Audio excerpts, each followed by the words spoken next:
Bapak, Ibu, dan Saudara sekalian, renungan hari ini diambil dari surat Yudas pasal 1 ayat 20. Demikian firman Tuhan.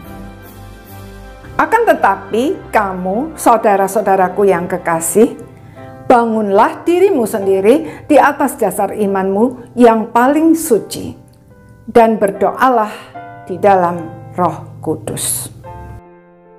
Saudara-saudara sekalian, banyak orang mau percaya kepada Tuhan Yesus agar bebas dari murka Allah dan pasti masuk surga. Itu benar, tetapi bukan hanya itu.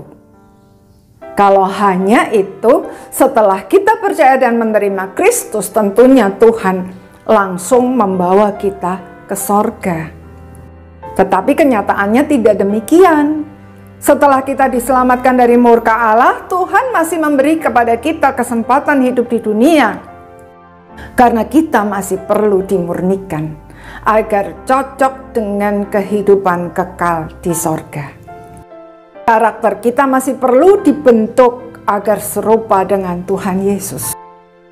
Untuk itulah Tuhan memberi segala sesuatu yang kita perlukan untuk bertumbuh, yaitu Roh Kudus yang tinggal di dalam kita, Alkitab firman Allah yang bisa diakses dengan mudah kapan saja, di mana saja, dan dalam situasi apa saja, berbagai pengalaman hidup baik yang menyenangkan maupun yang menyusahkan seperti pandemi yang tidak kunjung berakhir ini, orang-orang yang kita kasih meninggalkan kita, berbagai kehilangan dan lain sebagainya.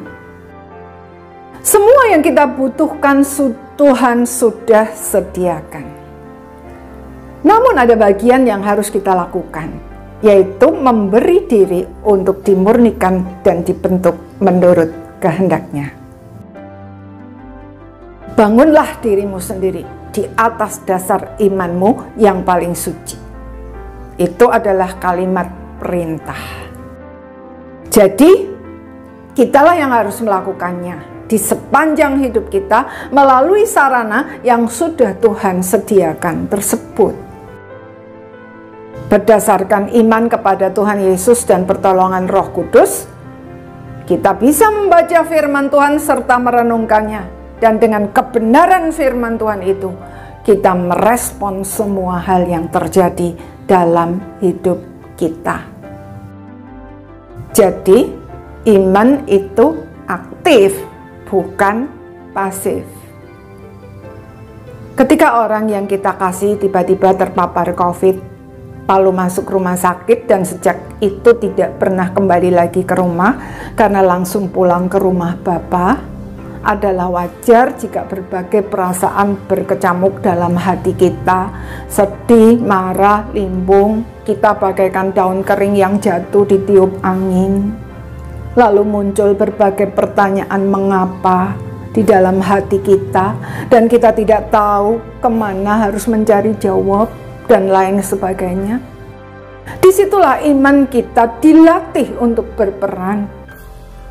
Karena itu mari kita sampaikan semua itu kepada Tuhan apa adanya, dan izinkan Roh Kudus menyatakan kebenarannya di hati kita. Maka Dia akan menghidupkan firman Tuhan yang pernah kita baca dan renungkan. Untuk apa? Untuk mencerahkan hati kita dan menguatkan kita melangkah maju. Karena itu marilah kita taat kepadanya. Maka suatu saat kita akan mendapati diri kita sudah bertumbuh. Jika kita terus berproses, maka kita akan menjadi semakin serupa dengan Tuhan Yesus, dan dengan demikian kita semakin siap untuk masuk di dalam kemuliaan.